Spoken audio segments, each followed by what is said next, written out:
Here's a review of the Rough Country 6-inch lift kit on my 2020 Jeep Gladiator. So this is a max tow Gladiator, so it has the 410 gear ratio, which I've still have stock gears in here for now. I'll eventually rear gear. So with this system, I know there's a lot of posts online about all the reviews of Rough Country, how it's bad and horrible and rust and everything else, and I really haven't had that experience with this. This lift has been on here for a little over a year now. It's got about 18,000 miles on it, and the truck's a 2020, so overall the truck has about 50,000 miles on it. But if you just do a quick look at this, now it has been raining here, so the truck is quite filthy. I'll be in the middle of rotating the tires now, but I'll be washing it here shortly after. But while I had everything off, I figured I'd take a look at and go over everything on here and take a quick video of it. And also, for those of you that haven't seen what components the 6-inch lift comes with, I figured I would show you that. So obviously you have the coil springs. So these coil springs come painted or powder coated this silver color, which looks quite nice on against the black Jeep. But as you can see, there is literally no rust on the springs at all.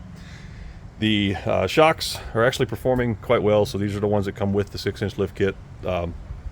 And on here, you can see that on the sticker, which they come with the sticker on them, the coloring, if you will, of the sticker is sun faded a bit. But other than that, they've been fine. There's no rust whatsoever on the chrome on the arm, so that's been doing very well. The only thing I'll say that's negative about these shocks is during the winter time, and I'm in the Chicago area, so it gets quite cold here during the winter.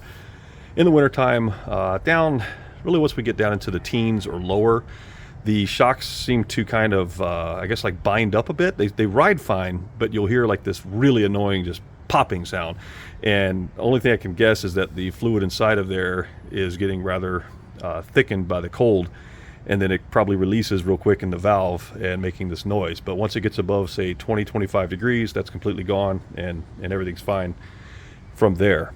So with the Rough Country kit, what it's going to come with is the coil springs all around, the shocks. It also comes with the sway bar disconnects that we have right here, and even that is no rust on there whatsoever.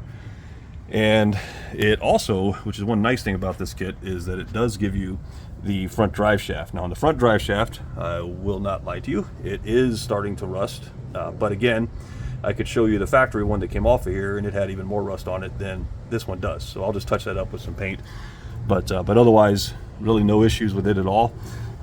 It's actually much beefier than the factory one as well, and it also comes with the replacement yoke for this. It's back up to the transfer case area. So with the kit, it also comes with the control arm lowering brackets right here. So this is a cheaper kit, if you will, as far as lift kits go, but it's a great starting point for your vehicle.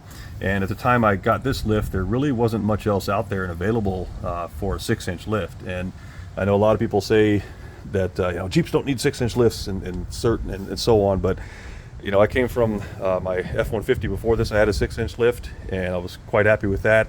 And these things sit so low, I really don't plan on putting 40s on here. I wanted to go 37s because this is my daily driver. So I put a 6-inch lift with 37s. Here's my 37s here.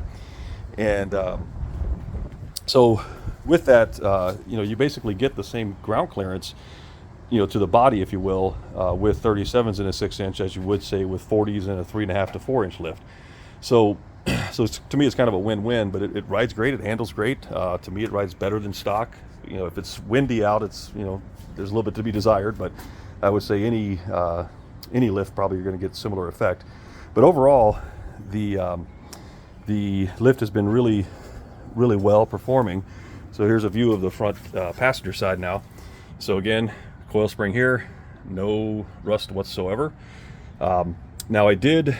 So on this 6-inch lift, the only thing that the lift does not come with that you absolutely have to purchase is a track bar, a front track bar. So I purchased that separately. It too is Rough Country, and it's been holding up quite well as well. No issues whatsoever with it. but it really it's absolutely necessary to pull the axle back into alignment spec, and with the alignment, everything aligned perfectly fine on here. Now I did originally have the original factory steering stabilizers on here, or steering stabilizer, and the problem with that one was it hung low. So from the factory, it's basically the lowest component on the front suspension, and I bashed it on a rock and it kind of flattened it out a bit. It seemed to work fine, but then it started leaking oil, and I did have one case of death wobble after I went over some pretty rough railroad tracks at like 30 miles an hour or so. And after that, I never was able to duplicate it again, never got it again, but I figured, what the hell, I'm going to replace these. So I put the double stabilizer on from Rust Country, and these are not the cheapest shocks. They're the monotube shocks. I paid a little better for them.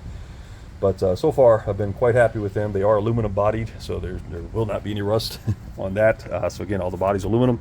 I need to make a small adjustment to this one, as at full turn, it does rub against this arm, but that's just a minor adjustment to that, and that's really about it. So on the front end, there's really not much else to that you need to do for the 6-inch lift. That's pretty much everything is the coil springs, and then the drop brackets that are right here. Moving on to the back side. So on the back side, of course, we have the coil springs. Now on this coil spring, you will see some paint that I have over here, and again, that's not because of the fact that the springs were rusting. It's because the actual factory control arms were rusting down in this area. So I've been touching up that, and I don't really care if I get overspray on the springs. So anyway, with that, you can see again the extended shocks, the 6-inch shocks. They have the lift does come with an extended bracket here, lengthier bracket, if you will, for the rear track bar. So this is still the factory rear track bar or rear anti-sway, sorry, and then the track bar up top. So everything's factory there. The track bar up top, it does give you drop brackets right here, and then the anti-sway bar is still the factory one in the factory location, but with the longer drop brackets, and still get quite a bit of flex with this system, and I've really got no complaints with it whatsoever. It performs very well. One nice thing about this is, being that the drop brackets are here for the track bar on the rear, that lowers this a couple of inches, which right now, if you can tell, this is a 37-inch Patagonia 37 by 12.5 Patagonia MT tire, and obviously it's mounted in my stock location, and it's full of air at 38 psi, and you can see I've got plenty of room. I'm not rubbing on anything. So I can get a camera view here. Right there, you can see it's still got a good 3/4 inch or so before it even would make contact with that track bar. So there's no rubbing there whatsoever. Even with this flexing, there's no issue at all with it, and it mounts just fine. Another thing that this kit comes with is extended brake lines.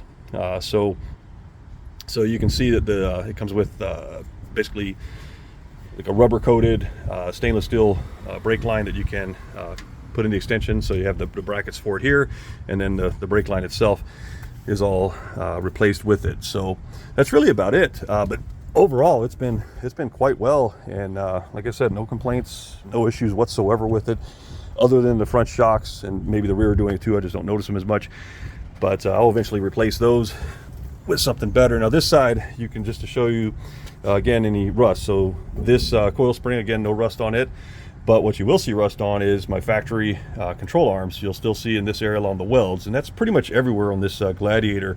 It's always along the welds is where I'm seeing the rust on here. So I've just been kind of cleaning them up a little bit, and then just touching them up with some spray paint, and it seems to hold well.